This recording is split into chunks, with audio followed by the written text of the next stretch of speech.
합독하겠습니다. 제가 먼저 1절 읽고요. 교독해서 봉독하시고 마지막 7절 합독합니다.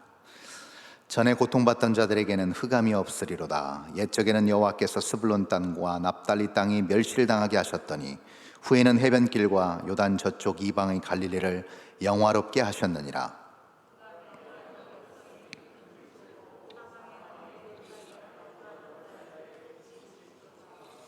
주께서 이 나라를 창성하게 하시며 그 즐거움을 더하게 하셨으므로 추수하는 즐거움과 탈취물을 나눌 때의 즐거움 같이 그들이 주 앞에서 즐거워하오니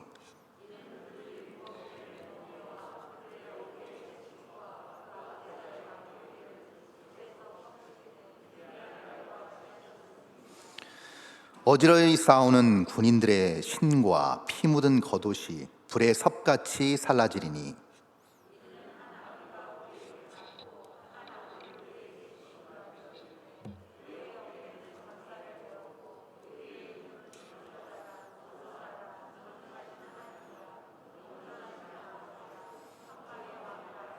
7절 다 함께 읽습니다.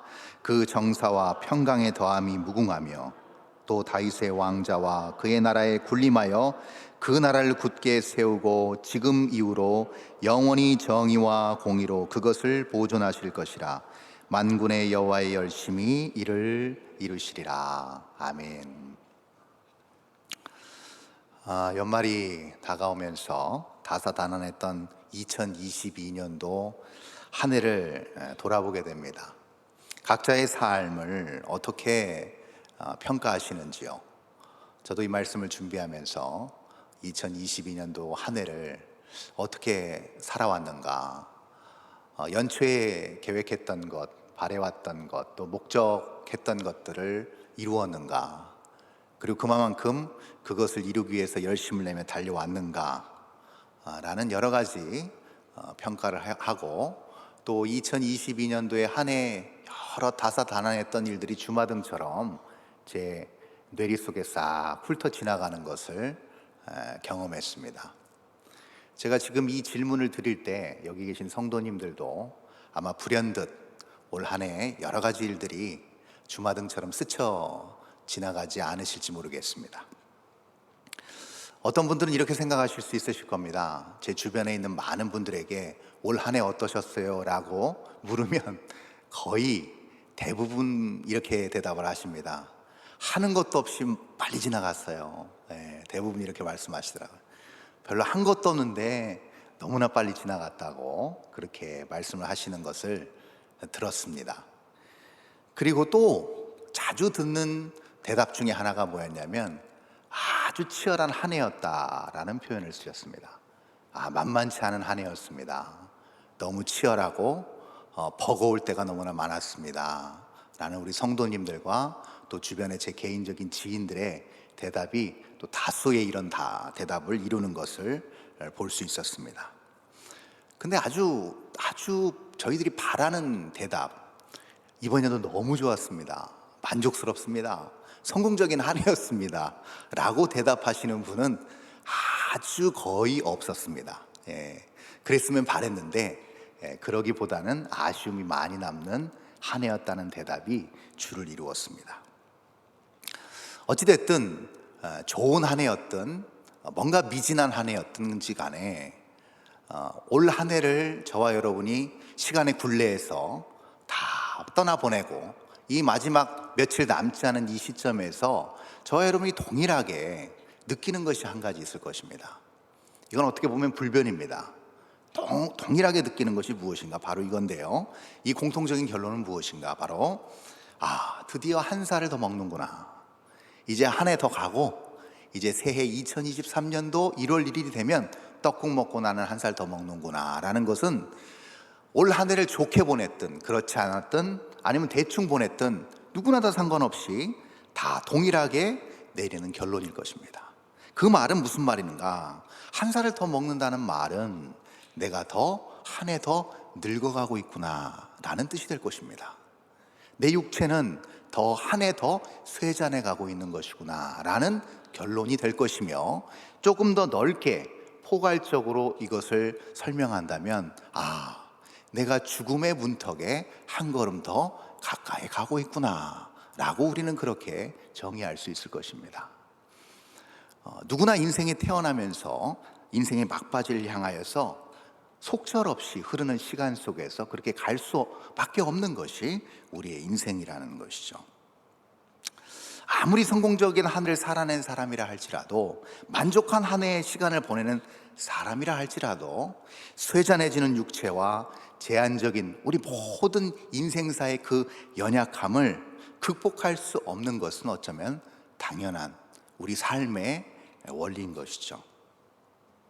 이런 삶의 필연적인 과정과 결론, 결국은 한 해 지나가고 내 육체 쇠잔해지고 결국 죽음의 문턱에 한 걸음 더 다가가는 이 제한적인, 결코 필연적인, 피할 수 없는 이 결론을 오늘 본문은 이렇게 두 글자로 표현합니다. 바로 본문 첫 절에 나타나 있습니다. 한번 본문 첫 절 상반절만 한번 볼까요? 1절 상반절 저렇게 색깔로 표시를 해놨습니다. 전에 고통받던 자들에게는 흑암이 없으리로다, 이렇게 상반절에 기록되어 있습니다. 바로 고통이라는 단어로 정의합니다. 그렇죠. 아무리 복되고 은혜로운 삶을 보냈다 할지라도 결국 그것이 영원히 지속되는 삶이 아니기에, 또 설령 그것이 왔다 하더라도 결국은 올라갈 때가 있으면 내려올 때가 있는 인생의 불안정한 요소 때문에 우리는 언제나 우리의 삶을 고통 없이 평온의 바다라고 정의할 수는 없습니다. 언제든지 우리는 고통을 맞닥뜨릴 수밖에 없고 결국은 우리의 끝이 연약하고 제한적인 부분으로 귀결될 것이기 때문에 분명히 그 삶은 불안함과 고통의 연속이라고 할 수 있을 것입니다. 그래서 사람들은요, 결국 우리의 삶의 끝이 죽음이라는 종착역에 다다르는 그 목적을 향해서 달려가고 있다고 한다면 필연적으로 갈 수밖에 없는 상황이라고 하기 때문에 고통스럽고 힘들 때 무의식적으로 내뱉는 말이 있습니다. 그게 뭐예요? 죽겠다라는 표현이죠. 아이고 힘들어 죽겠다, 어려워 죽겠다, 버거워 죽겠다. 그런 죽겠다라는 표현을 쓰는 게 어쩌면 당연한 건지도 모르겠습니다. 어떤 때는 뭐 기뻤을 때도 죽겠다는 표현을 써서 문제가 되긴 하겠지만요, 결국 이 모든 것들이 결국 죽음, 사망으로 귀결되는 연약한 인생을 대변하는 그런 표현이 아닌가 싶습니다. 그렇다면 결국 모든 인생은 이런 고통의 늪, 죽음을 향한 고통의 늪에서 헤어나올 수 없는 운명인 것인가? 결국 누구나 다 죽는 것이고 그 죽음을 생각할 때 결코 기쁘지만은 않은, 잠시 잠깐 우리에게 영원한 삶이 약속되어 있고 예비되어 있긴 하지만, 그러나 이 현실을 살아가는 우리의 삶 가운데서 우리가 겪는 고통과 죽음을 위협하는 수많은 문제 앞에서 결국은 이 고통의 이 장벽, 이 고통의 장애물을 극복할 수는 없는 것인가? 여기에 대한 답을 오늘 본문 2절이 해주고 있습니다. 본문 2절 한번 볼까요? 이렇게 나타나 있습니다. 자, 우리 한번 다 함께 한번 읽어보겠습니다. 2절 시작. 흑암에 행하던 백성이 큰 빛을 보고 사망의 그늘진 땅에 거주하던 자에게 빛이 비치도다, 이렇게 이사야는 기록하고 있습니다. 흑암에 행하던 백성이 큰 빛을 보았다, 이런 표현을 쓰면서요, 그리고 사망의 그늘진 땅에 거주하던 그 사람들이, 그 사람들 안에 빛이 비추었다라는 표현을 씁니다. 어떻게 보면 큰 어떤 인생에, 우리 인생의 수많은 현장, 수많은 인생의 이야기 속에서 그것이 결국 사망으로 점철되어지는 그런 어떤 현장이라고 했을 때 거기에 큰 빛, 생명의 빛이 비치는 그런 그림을 우리는 그려볼 수가 있는 것이죠. 그것이 결국은 뭘 의미하는 걸까요? 이 큰 빛, 이것이 결국 무엇을, 어떤 희망을 우리에게 보여주고 있는 것일까요? 결국은 모두 다 사망으로 가고 있고 거기서 나타난 고통을 맛보면서 살아가는 우리의 인생 가운데서, 그러면 이 빛은 어떤 소망으로 우리에게 다가오는 것일까요? 그것은요, 다른 게 아닙니다. 이 빛의 정체는요, 어디로 거슬러 올라가야 되냐면요, 창세기 1장으로 거슬러 올라가야 됩니다. 창세기 1장으로 거슬러 올라갔을 때 우리는 중요한 단서를 하나 발견합니다. 그것이 무엇인가 하면, 하나님의 영은 수면 위에 운행하시고 공허와 혼돈과 흑암이 가득한 세상이었습니다. 근데 하나님께서 한마디 툭 내뱉으십니다. 그것이 무엇인가 하면 바로 빛이 있으라였습니다. 빛이 있으라라는 이 준엄한 명령 앞에 빛은 여지없이 어둠을 찢고 어둠을 꿰뚫고 그 흑암을 다 걷어내고 그 사이에서 빛과 어둠을 나누는 광채로 존재했습니다. 생명의 줄기가 시작된 것입니다. 사망의 그늘진 현장, 도무지 소망을 찾아볼 수 없는 삶의 모든 이야기들 속에서 한 가지 소망을 발견할 수 있는, 칠흑 같은 어둠 속에서 미세하나 그러나 강력한 빛이 그 모든 흑암을 찢고 들어와서 마음팍에 들어와서 주는 메시지는 무엇인가? 그 메시지는 다른 게 아니라 바로 창조의 메시지입니다. 창조의 메시지. 여러분, 이걸 기억해야 됩니다. 우리가 올 2022년도를 살아오면서 부족했던 부분들, 힘들었던 부분들, 조금만 더 했으면 좋았을 법한 그런 부분들, 아쉬웠던 부분들, 그런 모든 이야기들을 다 펼쳐놓고 그것을 다 면밀히 들여봤을 때 결국 우리의 삶이 아쉽다, 그렇게 행복하지 않았다, 정말 더 좋을 수 있었는데 라는 후회와 연민이 남는다고 했다면, 이것을 바꿀 수 있는 유일한 방법이 뭐라고요? 오늘 본문 2절에 근거했어요. 창조라는 겁니다. 창조의 빛이 비춰질 때입니다.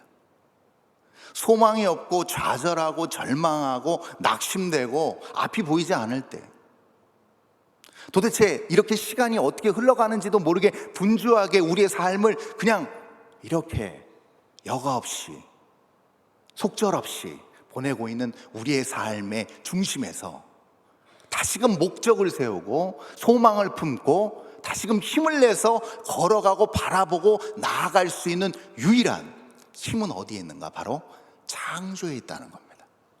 이것을 우리는 처음 흑암과 혼돈이 공허한 그 현장에서 세미한 빛으로 나타난 그 생명의 빛, 하나님의 음성을 통해서 나타난 그 창조물을 통해서 우리는 발견할 수 있는 것이죠.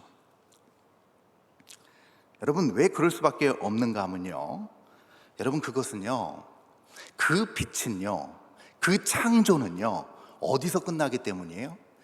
빛이 있으라로 시작한 그 창조의 시작은요, 어디로 끝나는가?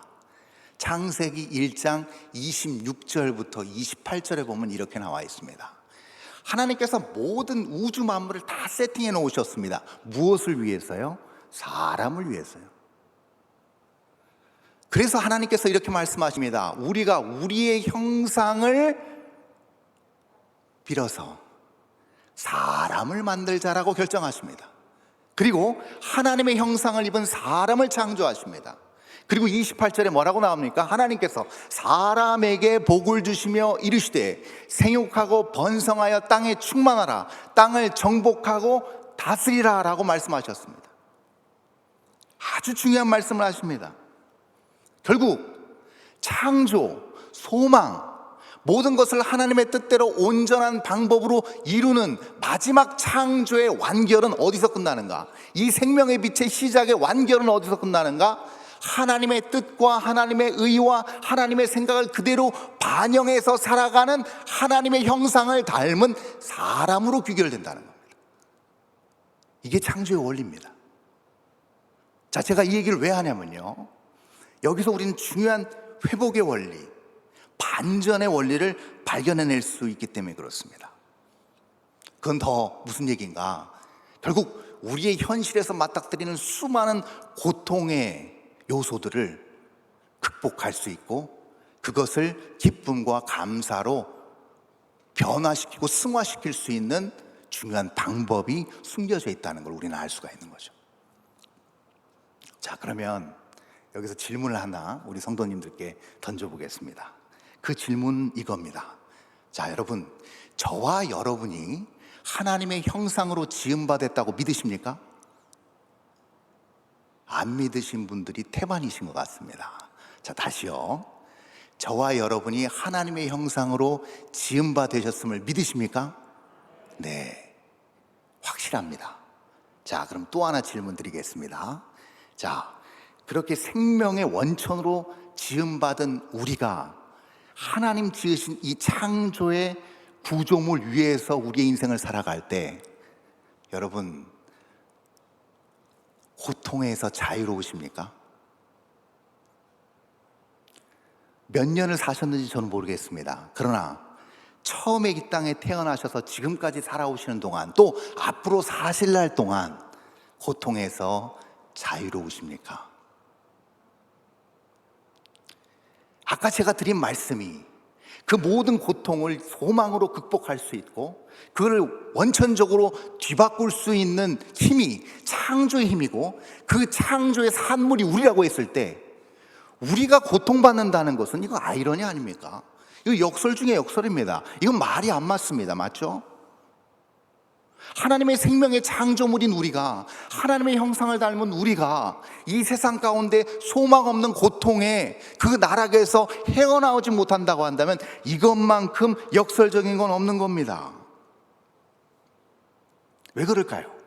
그 이유가 무엇일까요?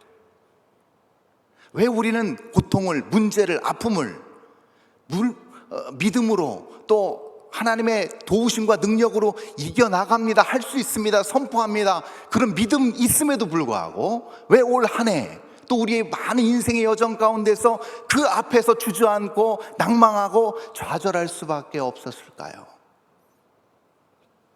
그 이유에 대해서 우리는 창세기 6장을 가볼 필요가 있습니다. 창세기 6장 3절 한번 띄워주시겠어요? 이렇게 나타나 있습니다.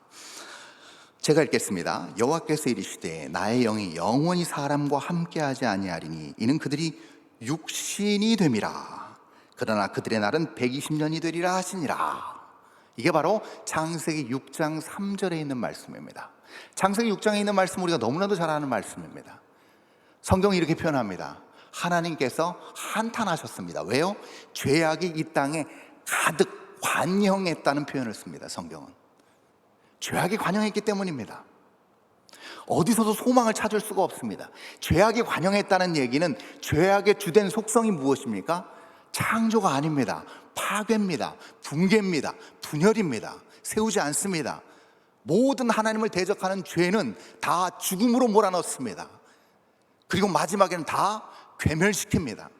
생명 없습니다. 다 멸망이고 저주고 심판일 뿐입니다.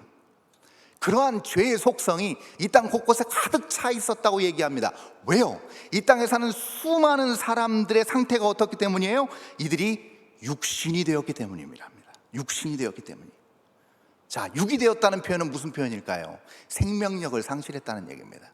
하나님의 형상은 겉으로 입고 있습니다. 하나님의 형상으로 지음받은 거 맞습니다. 그러나 본연의 빛이 이스라의 그 생명의 빛을 발산하지도, 그 빛의 능력으로 살아가지도 못하는 육으로 전락해버리고 만 겁니다. 그러니까 어떻게 됩니까? 삶의 목적이, 삶의 가치가, 삶의 우선순위가 바뀝니다. 무엇을 추구하며 살아갈까요? 생명은 관심이 없습니다. 온데간데 없습니다. 그럼 무엇이에요? 누구나 다 압니다. 육을 지키기 위해서, 육을 보존하기 위해서 전전긍긍하는 삶을 살 수밖에 없습니다. 그러니 모든 삶의 최후의 마지막, 최후의 최상의 가치는 뭐예요? 웰빙 라이프입니다. 이 땅에서 내가 몇 년을 살지 모르지만 사는 기간 동안 최대한 누리자, 최대한 내 육신을 잘 보존해보자, 잘 먹고 잘 살아보자, 안락하게 내 삶이 이 땅에서 유지되는 동안 누려보자 라는 거에 초점을 맞추고 있다는 것이죠.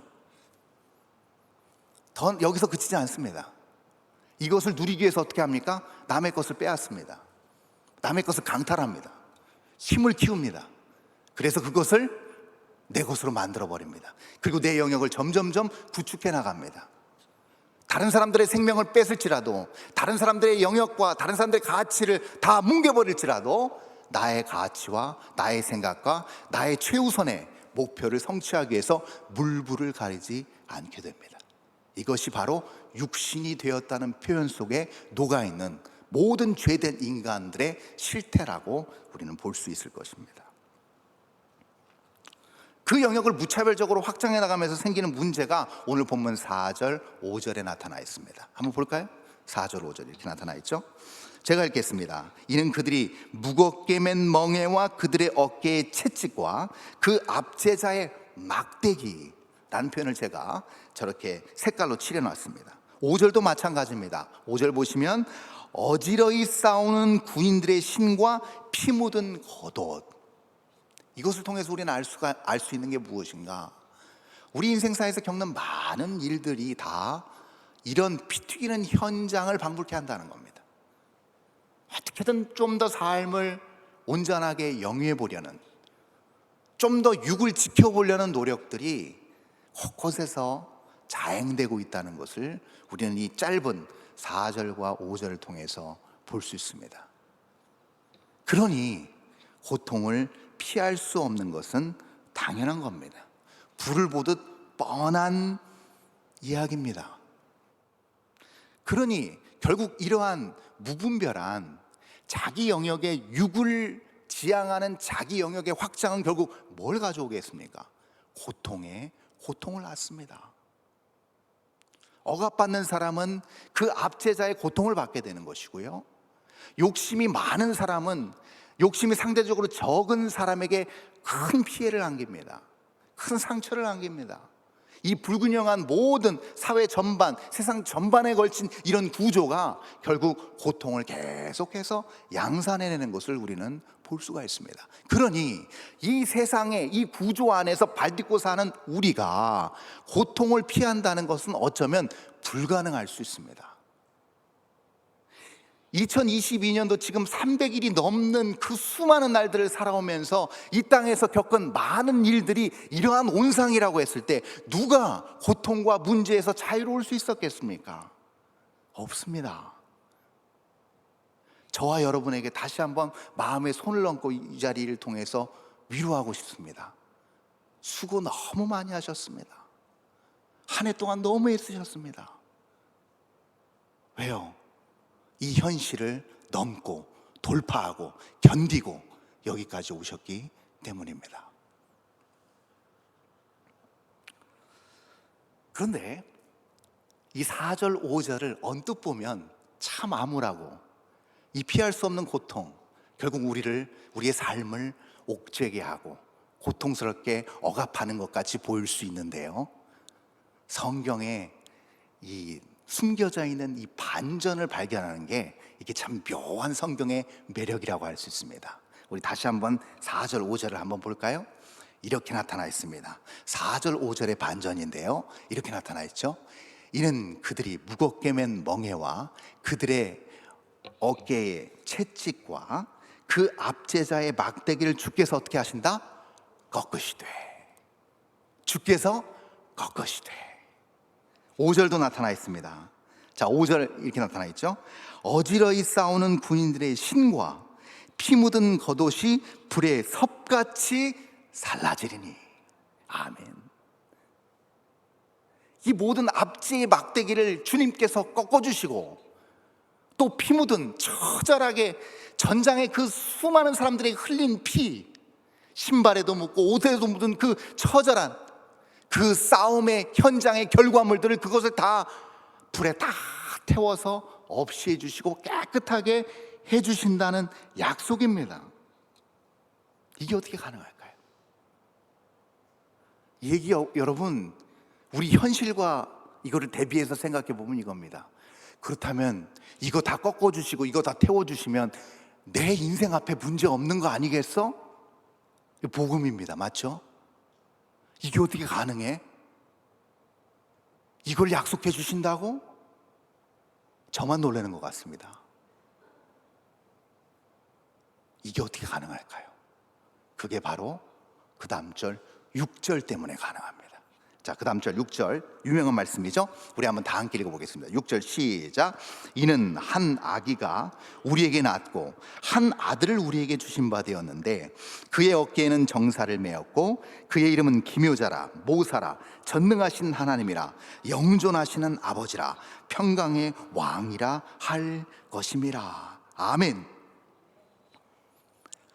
그 이유가 분명합니다. 6절에 이 모든 것들을 다 극복할 수 있고 다 꺾으시고 다 태워버리실 수 있는 이유가 나타나 있는데 그것이 무엇인가? 바로 6절 첫머리입니다.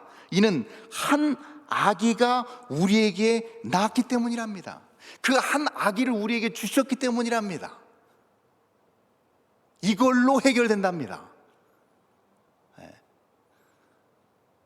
신앙생활을 한두 해 해보신 것이 아니기 때문에 이 아기가 누구를 의미하시는지는 너무나도 잘 아실 겁니다. 우리 아기 예수 그리스도시죠. 여러분, 이것이 예수님이 아기로 이 땅에 오신 것이 왜 이 모든 문제와 고통과 아픔을 단번에 해결하는 근본적인 해결책이 될 수밖에 없을까요? 여러분, 그건 간단합니다. 왜냐하면요, 그분이 친히 피조물이 되셨기 때문입니다. 다시요, 그분은 창조주십니다. 우리가 우리의 형상을 따라 사람을 만들자 복수 1인칭 대명사 우리를 썼습니다. 창조에 동참하신 창조주 하나님이신 분이 바로 이 아기셨습니다. 근데 아기이신 이분이 피조물이 되셨습니다. 친히 빛이 되셨습니다. 여러분, 빛은 창조주가 아닙니다. 창조주의 피조물일 뿐입니다. 근데 그 빛이 친히 되셔서 이 땅을 찢고 들어오셨습니다. 상상을 초월한 기발한 아이디어입니다. 누구도 생각할 수 없는, 누구도 감히 염두하거나 계획할 수 없는 놀라운 일을 행하셨습니다. 여러분, 이거 별로 감흥이 안 오시는 것 같은데요, 여러분, 창조주는요 피조물과 차원이 다른 분입니다. 우리가 뭘 만들었어요? 우리가 마이크를 만들고 컵을 만들 수 있습니다. 책을 만들 수 있고요. 그럼 지은 사람이 있습니다. 공정을 한 사람이 있어요. 근데 그 공정을 한 그 사람이 한낱 미물인 피조물로 전락할 수 있겠습니까, 여러분? 우리가 끼고 있는 이 마스크를 만든 사람이 이 마스크의 삶을 살 수 있겠습니까, 여러분? 불가능합니다. 불가능합니다. 생각조차가 불가능합니다. 친히 피조물이 되신 사건 때문에 그렇습니다. 그러면 친히 피조물이 되셔서 어떻게 우리의 고통을 다 기쁨과 감사로 승화시킬 수 있으셨을까? 그 이유는 간단합니다. 그것은요, 친히 피조물이 되신 그분이 이 땅에 그 말씀을 그대로 하나도 빼놓지 않고 다 성취하신 것이 가장 극현실이기 때문입니다. 다시요, 옛부터 선포하시고 예언하신 그 모든 말씀이 1터럭도 어긋나지 않고 정확하게 일치된 것이 초극현실이기 때문입니다. 완벽한 현실로 이루어졌기 때문입니다. 그러므로 모든 것이 변화되고 회복될 수 있는 겁니다. 제가 아까 말씀드렸습니다. 창조주가 피조물이 되는 건 불가능한 일이라고요. 근데 그 불가능을 이루셨습니다. 왜요? 말씀으로 약속하셨기 때문입니다. 그 저변에 깔린 측량할 수 없는 하나님의 사랑이 그 모든 약속의 말씀을 성취하는 자리로 이끄셨습니다. 그리고 그것은 온전히 현실로 이루어졌습니다. 그러므로 우리가 분명히 알아야 될 것이 있습니다. 그것은 무엇이냐? 가장 실제적이고 가장 현실적인 것이 무엇인가?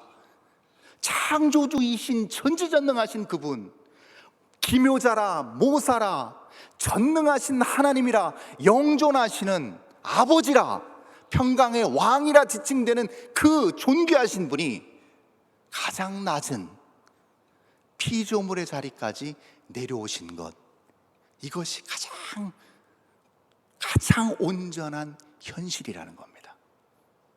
그러니 이 현실을 믿지 못하는 것을 성경이 가장 큰 죄이며 가장 현실을 부정하는 것이라고 정의하는 건 어쩌면 당연한 겁니다.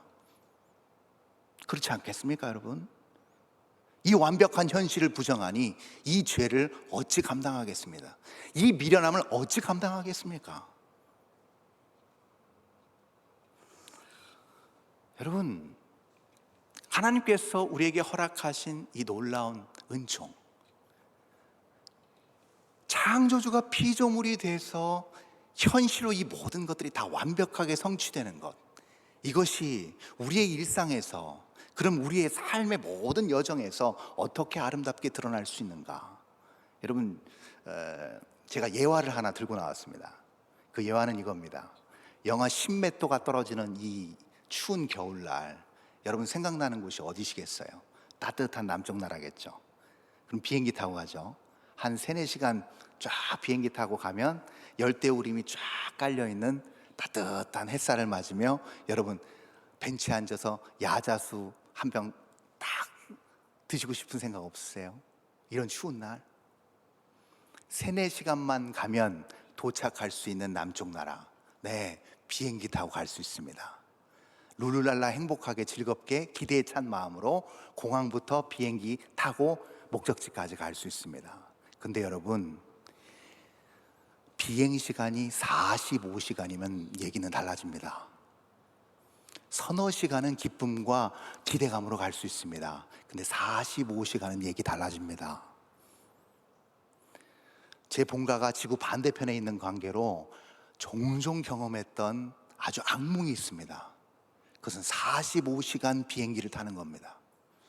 45시간 비행기를 타면요, 여러분 뭐가 가장 힘드냐면요, 비행기가 가는 것 같지가 않습니다. 여러분, 우리는 알고 있습니다. 그 비행기는 시속 1000km 이상으로 날아가고 있다는 것을.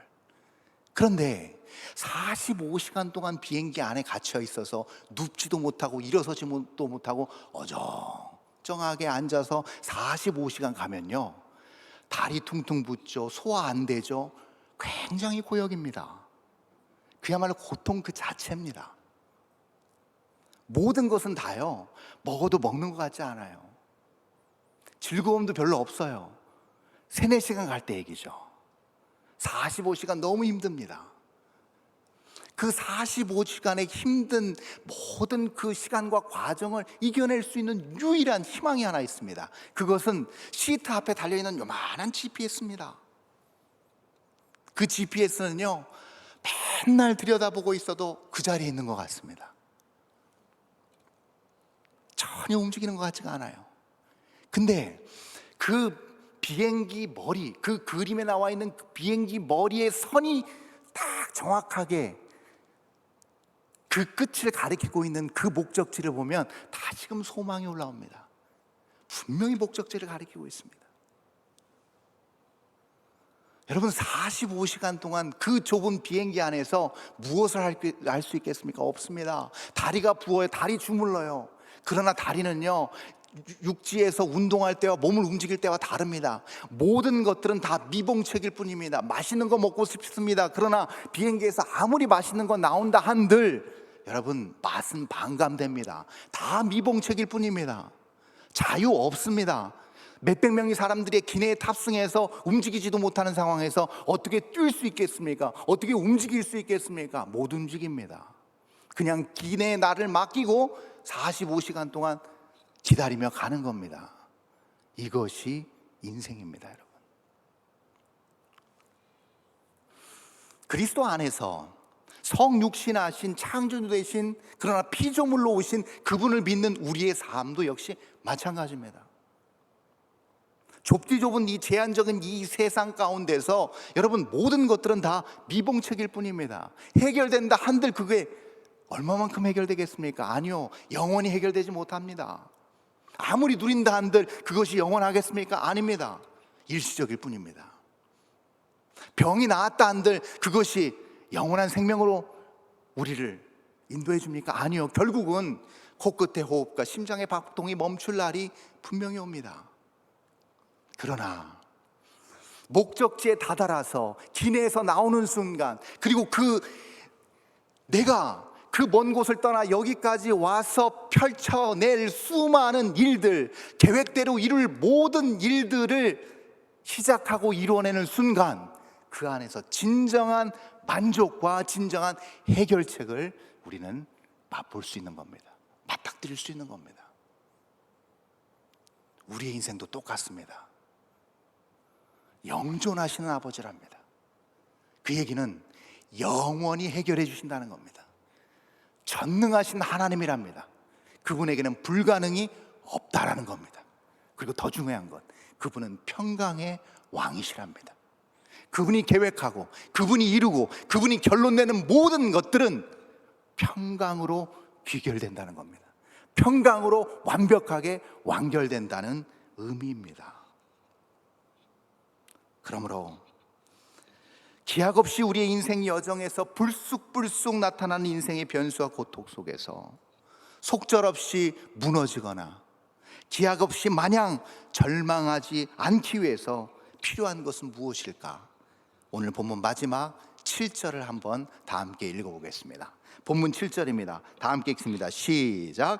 그 정사와 평강의 더함이 무궁하며 또 다윗의 왕자와 그의 나라에 군림하여 그 나라를 굳게 세우고 지금 이후로 영원히 정의와 공의로 그것을 보존하실 것이라.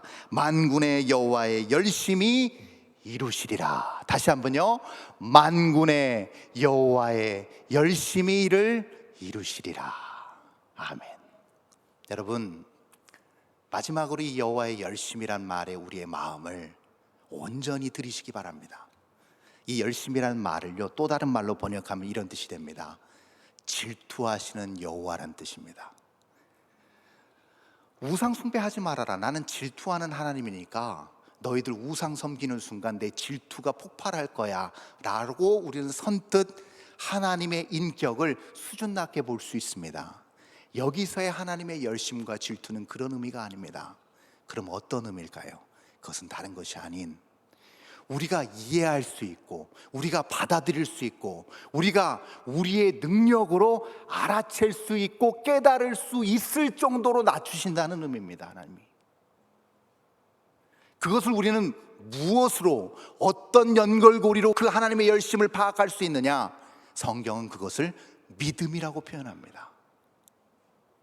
그럼 믿음이 왜 필요한가? 결국 우리의 눈높이까지 낮춰주신, 아까도 말씀드린 창조주가 피조물이 된 그 모든 초현실적인 사건까지도 그대로 이해할 수 있고 받아들일 수 있고 깨달을 수 있고 그거 하나로 모든 자기의 인생과 목숨까지도 초계같이 버릴 수 있는 동일한 열정과 열심과 사랑을 의미합니다.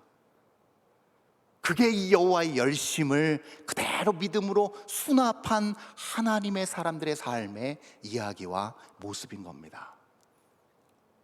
그럴 때요, 비록 여기 인생의 주름, 인생의 흔적들이 가득 얼굴 안에, 그 모습 안에 배어있는 우리 성도님들, 어찌 보면 2022년도를 마무리하시면서 이런 생각도 드실 수 있을 겁니다. 이제는 아무도 거들떠보지 않는 낡은 구석에 버려진 의자와 같다는 생각을 가지실 수도 있으실 겁니다. 그러나 아닙니다.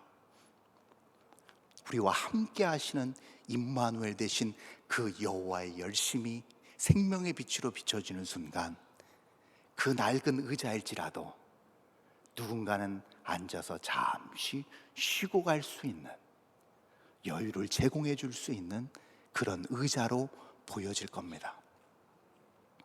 어떤 분들은 이렇게 생각하실 겁니다. 이제 내 인생은 이제 별 볼 일 없는 낡은 신발과 같은 그런 인생이 아닐까? 라고 그렇게 생각하시는 분들도 계실 겁니다. 있으실 겁니다. 그러나 하나님의 생명의 빛이 환하게 비춰지는 그 순간 보일 겁니다. 낡은 신발이 길을 열고 목적지를 향하여 빠르지 않지만 끊임없이 뚜벅뚜벅 걸어가는 낡은 신발의 모습을 보게 될 겁니다. 절망 가운데서 한숨밖에 나오지 않는 그런 상황 속에서 하나님의 음성을, 그 하나님의 놀라운 열심을 만나 그 흔적으로 다시금 고개를 들고 깊은 고뇌와 그 한숨이 감격의 눈물의 감사와 찬양으로 하나님의 그 놀라운 열심을 통해서 뒤바뀌는 역사가 반드시 우리 인생 여정 가운데 있게 될 줄 믿습니다. 이러한 놀라운 은총과 은혜와 사랑의 출발점이 오늘 이 밤 될 수 있기를 바랍니다. 기도하겠습니다.